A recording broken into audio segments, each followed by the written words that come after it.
60 రోజుల్లో మీతో ఇంగ్లీష్ అద్భుతంగా మాట్లాడిస్తాం. వెంటనే కాల్ చేసి జాయిన్ అవ్వండి.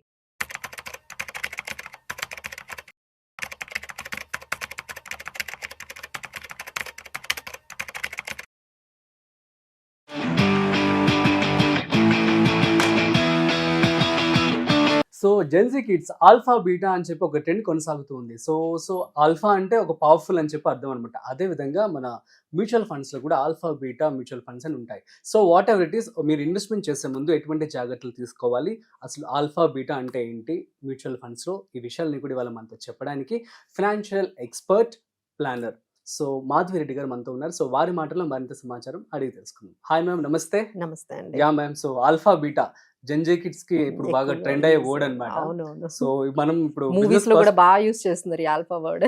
యా సో బట్ దాన్ని మనం మ్యూచువల్ ఫండ్స్ లో ఎవరైతే ఇప్పుడు అందరూ అంటే ఎవ్రీ హౌస్ హోల్డ్ లో కూడా మనకి మ్యూచువల్ ఫండ్ అనేది చాలా కామన్ ఇన్వెస్ట్మెంట్ అయిపోయింది. బట్ ఏంటంటే they are feeling it is very easy. Mutual funds మనమే మెయింటైన్ చేసేసుకోవచ్చు, మనమే సెలెక్ట్ చేసుకోవచ్చు అనుకుంటున్నారు. బట్ ఏంటంటే అందులో కొన్ని విషయాలు తెలుసుకోవాల్సిన అవసరం అందరికీ ఉందండి. మ్యూచువల్ ఫండ్స్ త్రూ ఎస్ఐపిస్ ద్వారా పెడుతున్న వాటిని సెలెక్ట్ చేసుకునేటప్పుడు ఈ రెండు టర్మ్స్ గురించి కూడా తెలుసుకుంటే ఇంకొంచెం మంచి రిటర్న్స్ వచ్చే అవకాశం ఉంటుందండి. So let start with alpha. Alpha అంటే ఏంటంటే ఫండ్ మేనేజర్ పెర్ఫార్మెన్స్ అంటారు. అంటే ఇప్పుడు నిఫ్టీ మనకి 10% రిటర్న్స్ ఇచ్చింది ఇయర్, బట్ మీ స్కీమ్స్ 20% ఇచ్చాయి. అది ఎలా సాధ్యం? మార్కెటే 10% ఇచ్చినప్పుడు మీ స్కీమ్ ఎలా 20% ఇచ్చింది? Because of alpha, because of fund manager performance. ఆ ఫండ్ మేనేజర్ స్కిల్ బట్టి మీకు మార్కెట్ కన్నా ఆయన ఎక్కువ రిటర్న్స్ మీ స్కీమ్ తీసుకురాగలిగారు. So definitely we have to choose those stocks which are alpha is higher. Where fund performance of the మన fund manager performance is higher. సరే, ఇది ఒక్కటి చూసుకుంటే సరిపోతుందా అంటే లేదండి. దీనికి కాంబినేషన్ గా మనం బీటా కూడా చూసుకోవాలి. బీటా అంటే రిస్క్. ఆల్ఫా మనం రిటర్న్స్ గురించి మాట్లాడుతున్నాం. అంటే మనకి మార్కెట్ కి వచ్చిన రిటర్న్స్ కన్నా ఎక్కువ రిటర్న్స్ ఎవరైనా ఎక్స్పెక్ట్ చేస్తారు. Everyone wanted higher returns. So higher returns market కన్నా ఎక్కువ ఇచ్చిందంటే అక్కడ ఆల్ఫా మనకి చాలా బాగుంది, ఫండ్ బాగా మేనేజ్ చేశారు, ఫండ్ మేనేజర్ అని మీనింగ్. మరి ఇక్కడ బీటా అంటే ఏంటంటే రిస్క్ కి సంబంధించిందండి. బీటా హ్యాస్ టు బి లో. రిస్క్ అనేది మనకి తక్కువ ఉండాలి. దీన్ని మనం ఎలా మెజర్ చేస్తాం? ఇప్పుడు దీన్ని ఎలా మెజర్ చేశాను నేను? ఒక మార్కెట్ యావరేజ్ తోని మనం ఆల్ఫాని మెజర్ చేసాం. మన మార్కెట్ కన్నా ఎక్కువ రిటర్న్స్ వస్తే బెస్ట్ అని. సో బీటాని ఎలా చేస్తామంటే beta of the market is equal to 1. అంటే ఇప్పుడు మీరు ఒక స్టాక్ గానీ ఒక స్కీమ్ గానీ తీసుకున్నారు, దాని బీటా 1.5 అనుకోండి, అంటే మీరు మార్కెట్ కన్నా ఎక్కువ రిస్క్ తీసేసుకుంటున్నారు. So you need to take, if your risk you wanted to keep it in control, you have to take less than 1 or equal 1. Market కి ఈక్వలెంట్ గా కానీ లేకపోతే మార్కెట్ కన్నా తక్కువ రిస్క్ అయినా మనం తీసుకోవచ్చు. అంటే మనం ఎలాంటి స్కీమ్స్ చూసుకోవాలంటే, మీరు రిస్క్ టేకింగ్ ఎబిలిటీ తక్కువ ఉంది అంటే definitely we have to see where the beta is lower than 1. అంటే మన మార్కెట్ కన్నా తక్కువ రిస్క్ ఉన్న, అంటే రిటర్న్స్ వచ్చేటప్పుడు మార్కెట్ కన్నా ఎక్కువ కావాలి, రిస్క్ వచ్చేటప్పుడు మార్కెట్ కన్నా తక్కువ రావాలి. That is the best combination కదా.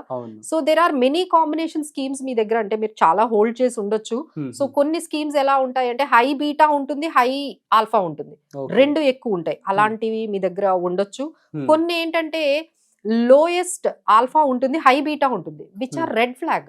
అంటే మీకు రిస్క్ ఎక్కువ ఉంది, రిటర్న్స్ తక్కువ వస్తున్నాయి, which you need to come out కదా. అలాంటి మనం ఉండకూడదు. అలాంటి కాంబినేషన్స్ అలాంటి స్కీమ్స్ లో మనము ఉండకూడదు. Where your beta is higher but alpha is lowest.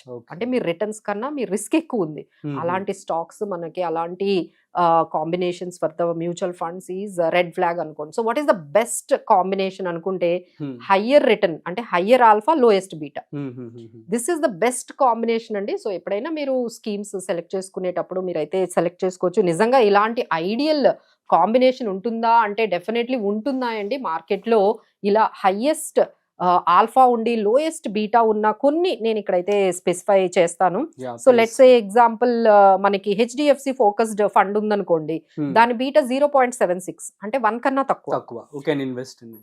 అలానే ఆల్ఫా చూసుకుంటే 10.91 అంటే మార్కెట్ కన్నా 10% ఎక్కువ ఇచ్చి. So that is good. అలానే హెచ్డిఎఫ్సి ఫ్లెక్సీ క్యాప్ ఉందనుకోండి, దాని బీటా 0.83 అంటే లోయెస్ట్ రిస్క్ అండ్ మార్కెట్ కన్నా 9% ఎక్కువ రిటర్న్ ఇచ్చింది. So it's good. అలానే పరాగ్ పరేక్ ఫ్లెక్సీ క్యాప్ కూడా వాటి బీటా చూస్తే మనకి 0.98 ఉంది, అలానే 0.75, అలానే వాటి రిటర్న్స్ చూస్తే 6% మార్కెట్ కన్నా ఎక్కువ రిటర్న్స్ వచ్చాయండి. ఇలాంటివి చాలా మార్కెట్లో మనకి డిఫరెంట్ కాంబినేషన్స్లో మనకి అవైలబుల్గా ఉన్నాయి. బట్ మేము చెప్పిన ప్రకారం మీరు కూడా అంటే ఓన్గా మీరు కానీ చేసుకున్నట్లయితే ఈ పారామీటర్ మీకు చాలా ఉపయోగపడుతుంది. So where the combination for the mutual fund scheme should be between highest alpha and lowest beta, అలాంటివి Okay. మనకు ఉంటాయండి. మీకు మరీ ఎక్కువ రిస్క్ తీసుకునే కెపాసిటీ ఉందంటే హైయెస్ట్ ఆల్ఫా హైయెస్ట్ బీటా కూడా తీసుకోవచ్చు. బట్ ఏంటంటే రిస్క్ తీసుకునే కెపాసిటీ అగ్రెసివ్ గా ఉన్న వాళ్ళంటే ఇప్పుడు ఈ స్మాల్ క్యాప్ స్కీమ్స్ ఇలాంటివన్నీ కూడా మనకి సెక్టార్స్ స్పెసిఫిక్ ఇలాంటివన్నీ కూడా మీకు డెఫినెట్లీ హైయెస్ట్ బీటానే ఉంటుంది, రిస్క్ ఎక్కువ ఉంటుంది, బట్ రిటర్న్ కూడా ఎక్కువ ఉంటుంది. బట్ ఇవన్నీ మేడం మా వల్ల కాదు, అసలు ఇదంతా కొంచెం కన్ఫ్యూజ్డ్ గా ఉంది అనుకుంటే బెటర్ అండి. You better take the help of the experts while picking up the schemes. మనకి స్కీమ్స్ అలానే చాలా మంది ఏం చేస్తున్నారంటే ఇప్పుడు అంతా ఈటీఎఫ్స్ కొనేస్తున్నారు. వాళ్ళంతా ఏమనుకుంటున్నారంటే ఇది చాలా లోయెస్ట్, ఇందులో రిస్క్ ఉండదు అనేది వాళ్ళ మైండ్ లో పడిపోయిందండి. ఈటీఎఫ్ అంటే మనం ఏం చెయ్యక్కర్లేదు, అది ఇండెక్స్ మనం బై చేస్తున్నాము, ఇండెక్స్ లో ఏ స్టాక్స్ ఉంటే ఆ స్టాక్స్ ని బై చేసేస్తున్నాం అని అన్ని రకాల ఈటీఎఫ్స్ ఉంటున్నాయి చాలా మంది దగ్గర. అసలు ఇన్ని ఈటీఎఫ్స్ ఉండడం వల్ల అది మంచిదేనా అంటే డెఫినెట్లీ నాట్ అని చెప్పొచ్చండి. ఎందుకంటే ఇప్పుడు మనం మ్యూచువల్ ఫండ్స్ లో పెట్టేది డైవర్సిఫికేషన్ కోసం, different mid cap, small cap, large cap. So ETFs లో ఏం చేస్తున్నారంటే మీరు నిఫ్టీ 50 కొంటున్నారు, నిఫ్టీ 100 కొంటున్నారు, అందులో ఏంటంటే సేమ్ స్టాక్స్ ఉంటాయి. సో ఒకటే స్టాక్స్ ని మీరు బై చేస్తూ ఉన్నారు. Maybe you are thinking I'm buying different ETFs, కానీ అందులో మీరు స్టాక్స్ చూసుకుంటే అవే రిపీటెడ్ ఉంటాయి. సో మీ దగ్గర 5 స్కీములు ఉంటే 5 స్కీముల్లోనే అదే స్టాక్ ఉంటుంది. సో దానివల్ల మీకు డైవర్సిఫికేషన్ అనేది అంత ఎక్కువగా జరగకపోవచ్చు అండి. ఇది కూడా మీరు అందరూ కూడా చెక్ చేసుకోవాలి. ఎవరైతే ఈటీఎఫ్స్ కొనుక్కున్నారో నిజంగా అంత పర్ఫెక్ట్ గా డైవర్సిఫికేషన్ జరుగుతుందా, లేదు రిపీటెడ్ స్టాక్సే అన్ని ఈటీఎఫ్స్ లోని ఉంటున్నాయా, అదైతే కొంచెం మంచిది కాదు. సో ఇలాంటి మిస్టేక్స్ అన్ని కూడా జరగకుండా ఒకసారి అయితే మీరు మానిటరింగ్ చేయించుకోవాలి. ఇయర్కి ఒక్కసారైనా ఎవరైనా ఎక్స్పర్ట్ దగ్గర కూర్చొని మీరు ఏవైతే హోల్డ్ చేస్తున్నారో స్కీమ్స్, ఆ స్కీమ్స్ కరెక్టా కాదా, అవి మనకి పర్ఫెక్ట్ గా మన గోల్ కి సూట్ అవుతున్నాయా, మన రిస్క్ కి సూట్ అవుతున్నాయా, మన టైం హారిజన్ కి సూట్ అవుతున్నాయా అనేది మనము ఒకసారి ఎక్స్పర్ట్ దగ్గర కూర్చొని మనము ఒకసారి అవన్నీ ఒక్కసారి రీబ్యాలెన్సింగ్ చేసుకొని రీచెక్ చేసుకొని సో ఏవైతే మనకి సూటబుల్ కావో వాటి నుంచి కొంచెం బయటకు రావడం మంచిది. Super ma'am. సో మంచి క్లారిఫికేషన్ ఇవ్వడం జరిగింది. సో గైస్ మీ అందరికీ కూడా అర్థమైంది కదా. సో మరి ఎవరైతే ఆల్ఫా బీటా పీపుల్ ఇన్వెస్ట్మెంట్ చేస్తూ ఉన్నారో కామెంట్ చేయండి. అట్ ది సేమ్ టైం ఎవరికైతే డౌట్స్ ఉన్నాయో సో మీరు కూడా కామెంట్ చేయండి. సో దట్ మ్యామ్ మీకు రిప్లై ఇవ్వడం జరుగుతుంది. సో ఈ విధంగా మీరు డెసిషన్ తీసుకోండి. That's it. మరొక స్పెషల్ ఇంట్రెస్టింగ్ కాంటెంట్తో మళ్ళీ కలుద్దాం. అంతవరకు చూస్తూనే ఉండండి Suman TV. This is Rajiv signing of.